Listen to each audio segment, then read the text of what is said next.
I'm now joined by Dirk Seckler, Global Head of Sales at OpenText customer Knorr-Bremse. Dirk, welcome.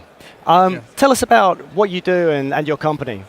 Yeah, Knorr-Bremse is the leading provider of brake systems for rail and for truck services. We have approximately 25,000 employees worldwide and doing a revenue of 5.4 billion euros. Okay, and your interest with OpenText is mainly around analytics? Mainly analytics. We have developed 3 years ago a condition-based monitoring tool, and for analytics we are using OpenText Analytics. Okay, and how does that help you?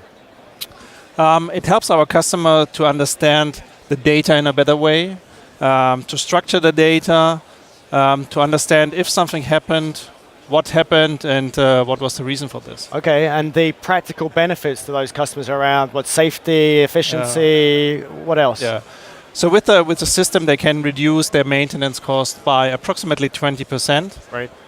They can decrease the breakdowns, and you have more customer satisfaction.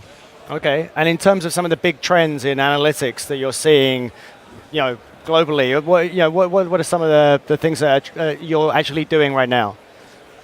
From my point of view, the big trend, we are all coming from the big data. So right. From my point of view, we are now over this big data phase, and we will come to smart data. So smart data means you know what data you need at what time. Right. And I think this is the right way. So let's just finish up talking a bit more about the next 5 years. Because there's a lot of hype around certain things. What do you think is really going to make a difference to your business? What trends? I think what you also presented, the machine learning part, it's a great thing. Let's see where we are in 5 years, but I think you have to start and try it out. And I think it will be successful. It's the next big thing. And you guys are experimenting already? I already told my IT guys that they have to look after Magellan. So okay, excellent stuff. Well, thank you very much for your time, Dirk. Thank you.